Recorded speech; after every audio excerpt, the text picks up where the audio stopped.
उसकी जाल को समझने के लिए परमात्मा ने कथा सुनाई अपने प्यारी आत्मा धर्मदास जी को, जो धर्मदास जी ने कबीर सागर में लिपिबद्ध की। कि परमात्मा ने कहा कि ये गलतियां करके आत्मा यहाँ आ गई इस काल के साथ, इसके 21 ब्रह्मांड वाले विमान में बैठ के, और इसने यहाँ इनको इतना दुखी कर दिया। फिर ये चिल्लाने लगी, हे भगवान हमें सुख दे, हे भगवान हमें सुख दे। हम हाहाकार मच गई। तब परमात्मा कहते मैं आया, अपने पुत्र जोगजीत का रूप बना करके मैं वहां आके खड़ा होगा जहां तपस्या के ऊपर 1 लाख मानव शरीरधारी प्राणियों को ये नित्य खाता है, आहार करता है। और मेरे वहां आने से उस तपस्या की जलन बंद हो गई। वह आग जो कि तो गर्म ऐसे की ऐसी है, वो तपस्या, वो तई, वो बड़ी जो तवा होता है जिस पे उनको भूना जा रहा था। लेकिन उनको उन परमात्मा की कृपा से उस पर उपस्थित जितने भी 1 लाख जीव थे मनुष्यधारी जो वहाँ गई थी, उनकी आत्मा, उनको कष्ट बंद हो गया, उसका ताप बंद हो गया, तपत। तब उन्होंने ऊपर में उठाकर देखा कि भगवान हम कौन से दुख, कौन से पाप का यहाँ कष्ट भोग रहे हैं। तब परमात्मा ने कहा कि ये इस लोक, तुम्हारे इस लोक के पाप का दंड नहीं तुम्हें, ये दंड है तुमने सतलोक में ये पाप कराया था।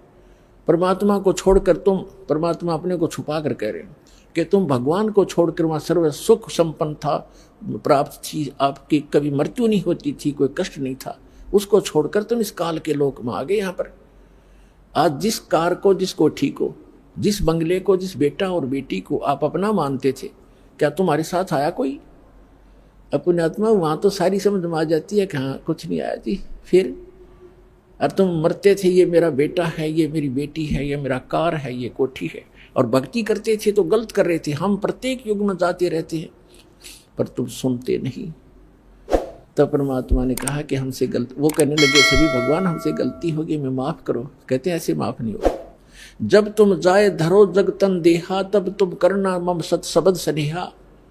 जब कोई मेरा संत मेरी महिमा गाता हुआ तुम्हें मिल जाए और तुम्हें मानव शरीर प्राप्त हो, तुम तुरंत ग्रहण कर लेना और फिर तुम उस सत भक्ति करके यहाँ उस लोक में चले जाओगे।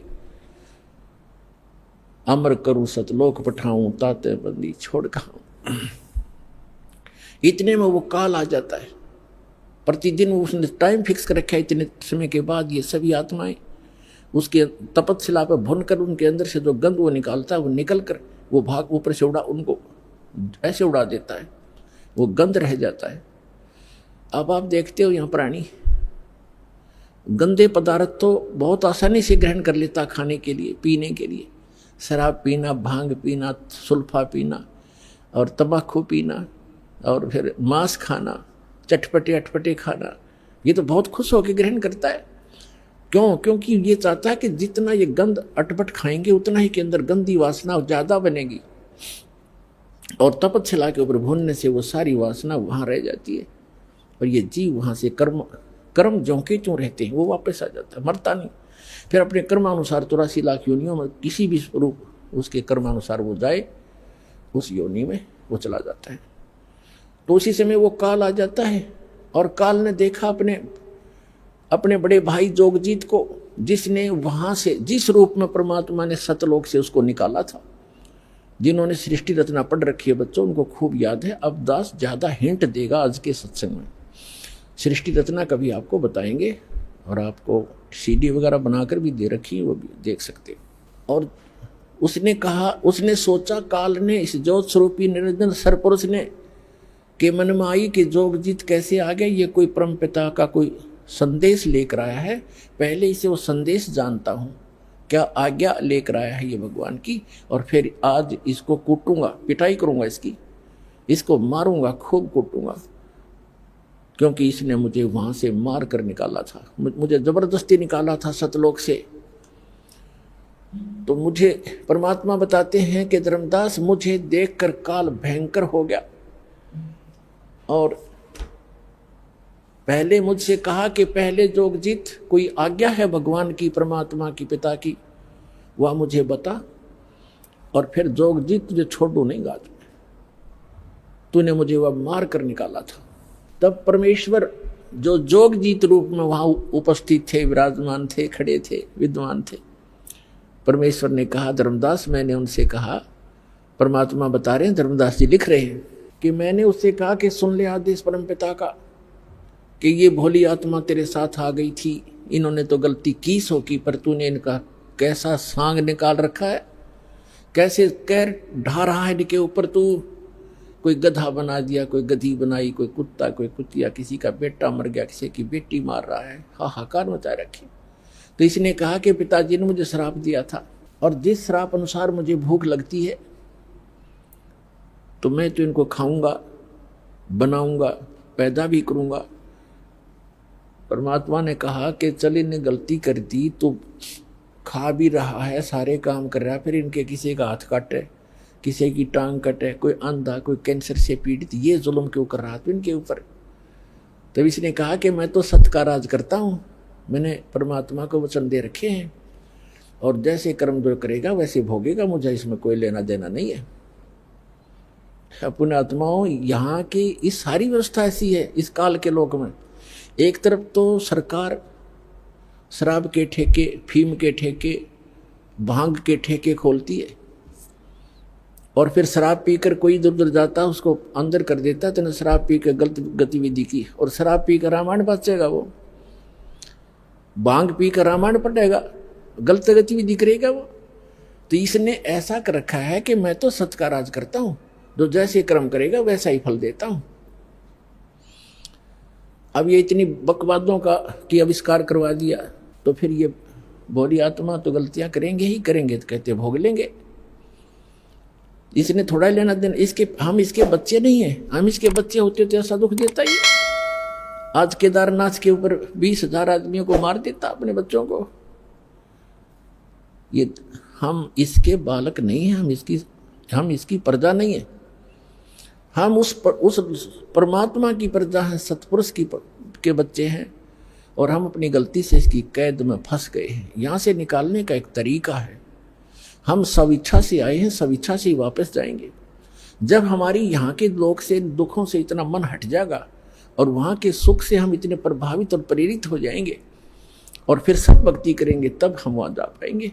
इसलिए आपको सारा ज्ञान प्रमाण दिखाई जा रहे हैं, ताकि आपका यहाँ से मन हटे और भक्ति पर डटे, और फिर वहाँ चलेंगे हम।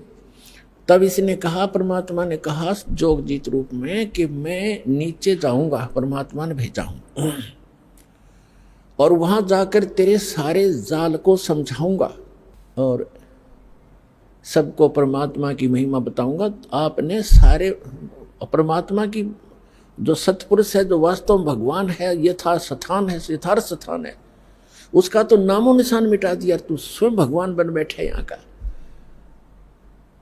और सबको बताऊंगा, और एक ऐसा गुप्त मंत्र दिया है मेरे को, वो मंत्र उनको दूंगा, सतनाम और सार नाम। और फिर उसने कहा, उसे आग तो अंदर से जल गया वो सारा, ये तो नाश करेगा मेरे बड़े बड़ाए काम का। और जब उसने ये बात सुनी तो एकदम भयंकर होगा, कहने लगा तू मेरा बाग उजाड़ने जा रहा है, तू मेरा नाश करने जा रहा है, तुझे अभी खत्म कर दूंगा, तुझे तो जाके दिखाना नीचे। परमात्मा ने कहा कि ऐसा सुनकर काल भयंकर होगा मेरे ऊपर। और धर्मदास ऐसे अटैक किया उसने मेरे को, बिल्कुल खत्म करने के लिए दौड़ के आया, और मैंने सतनाम का सुमन कर दिया, नाम का सुमन शुरू कर दिया। इस नाम के अंदर धर्मदास ऐसी प्रबल शक्ति है, इसके सामने कोई भी देव, कोई यक्ष, कोई भी यहाँ का काल तक भी नहीं ठहर सकता। मेरे पास ऐसा मंत्र है। पुण्यात्माओं, ये परमात्मा धर्मदास जी के माध्यम से, और धर्मदास जी को तथा हम सभी को सतर्क करना चाहते हैं कि कभी भी आपके ऊपर कोई भी आपदा आती है किसी भी प्रकार की, तो नाम का सिमरन अवश्य करना कुछ देर। फिर जो टेंशन है वो है, लेकिन समन एक बार कर लेना, आप देखना फिर उसका प्रतिफल कैसा होगा। तो कहते हैं मैंने समन शुरू किया, और काल ऐसे गिर गया जमीन के ऊपर, ऐसे ही गिर गया उस पृथ्वी पर जहां वो रहता है, वहां पर जैसे पक्षी की पंख कट जाते हैं और पड़ा पड़ा तड़फ रहा होता है। तो वो समझ गया। उसमें वैसे तो काफ़ी विस्तार लिखा है, बाकी हम थोड़ा बताएंगे जितना आवश्यक है, क्योंकि हमने समझना इस ज्ञान को। बाकी ज्ञान है, समाधान बिना काम बनेगा नहीं, समाधान ज़्यादा महत्वपूर्ण है। उसमें तो बहुत कुछ कहा है कि वो इतना भयभीत हो गया कि वहां से भाग के पाताल में जाके छुप गया। फिर मैं वहीं पहुंचा और उसको पकड़ के ले आके चल वहीं पर, वहीं बैठा के फिर वो उसने मेरे पैर पकड़ लिए। जब ताकत से पार नहीं बसाई, नहीं उसका बस चला, तो मेरे चरण पकड़ लिए, बुरी तरह रोने लगा और कहने लगा, मैं तो आपको पिता के समान मानता हूँ, छोटे भाई तो छोटे तो गलती किया करते हैं, बड़े क्षमा करते हैं, मुझे माफ कर दो। रोया बुरी तरह। परमात्मा बोले कि मैंने कहा कि चल ठीक है माफ कर दिया, ऐसे नहीं, आप वचनबद्ध हो जाओ। परमात्मा बोले क्या वचनबद्ध हो जाऊं? कि एक दया करना कि 3 युगों में जीव थोड़े ले जाना, सतयुग त्रेता द्वापर माही, तीनों युग जीव थोड़े जाए, चौथा युग जब कलयुग आवे, तब तब शरण जीव हो जावे, जीव बहु जावे, ऐसा वचन हर मोय दीजिए, तब संसार गवन तो कीजिए। और भी 1-2 प्रश्न थे, प्रार्थना थी, वो कही तो परमात्मा ने कहा चलो तथास्तु, जो तूने मांगा मैंने बख्श दिया, 3 युगों में जीव कम ले जाऊंगा, और चौथे युग कलयुग में मैं खूब तूफान मचाऊंगा अपने बच्चों को निकालने के लिए, तो बाधा मत करना फिर। तो उसने कहा कि एक और प्रार्थना की उसने उसी समय, कि जो आपका ज्ञान स्वीकार करे, आप जाओ, और या आपका कोई संदेश वाहक आवे, कि जो भी मानव परमात्मा का इच्छुक, स्त्री या पुरुष, आपका ज्ञान स्वीकार करे, वो आपका, और हमारा ज्ञान काल के दूतों का, इन मंडलेश्वरों और आचार्यों का जो ज्ञान ग्रहण करे, उसको आप बाई फोर्स ना लेना, ये दया करना, बलपूर्वक ना ले जाना। ये तो परमात्मा को पता था, बलपूर्वक ले जाएगा कोई टकेगा वहां पर। कहते परमात्मा यहाँ तो कहते हम मोहम्मद को वहां ले गयो, इच्छा रूपी वहां नहीं रहो, उल्ट मोहम्मद मैल पठाया, गुज बीरज एक कलमा लाया, रोजा बंग नमाज दे रे, बिस्मिल की नहीं बात कही रे। हजरत मोहम्मद जी को लेकर गए थे, लेकिन उसकी इच्छा यहाँ से हटी नहीं थी, क्योंकि यहाँ उसके बहुत घने अनुयायी बन गए थे और उनको ज्ञान संपूर्ण ग्रहण समझ में नहीं आता। तो कहते परमात्मा को मालूम था कि बलपूर्वक कैसे ये वहां रुक जाएंगे, ये पहले वहीं ना रहा करते, गड्ढा करते, आप बरे यहाँ पर इस गंदे लोक में, यहाँ से। तो उसने कहा कि ठीक है, परमात्मा ने कहा ठीक है, जो मेरा ज्ञान ग्रहण करे वो मेरा, ताकि निकट काल मत आना, कि जिसने लिया मेरा परवाना, ताकि निकट काल मत जाना, कि मेरे जिसने मेरा ग्रहण कर लिया नाम, मेरा ज्ञान, उसके निकट तुम मत जाना। तो काल ने कहा था कि जो आपकी मर्यादा में रहेगा आपका, और मर्यादा तोड़ेगा तो मेरा ही है। वो तो अंडरस्टूड, इसमें कहने की जरूरत नहीं है फिर तो परमात्मा ने कहा ठीक है तथास्तु। जब परमात्मा ने ये सारा कुछ कह दिया और उसकी सारी स्वीकृति दे दी, तब एकदम रूप बदल गया और एकदम खड़ा हो गया। जोग जीत जाओ संसारा, जीव न माने कहा तुम्हारा, जीव तुम्हारा कहा न माने, हमरी ओढ़ हो बाद बखाने। मैंने उनको ऐसी उल्टी पट्टी चटपटा दी कि सब मेरे ही ज्ञान को ग्रहण किए हुए हैं, और कलयुग में तो उनकी ऐसी हालत कर दूंगा कि किसी को भी भक्ति योग्य नहीं छोड़ूंगा। देवल धाम और तीर्थ पुजवाऊं, देव धाम इनकी पूजा करवाऊंगा, या विद जीव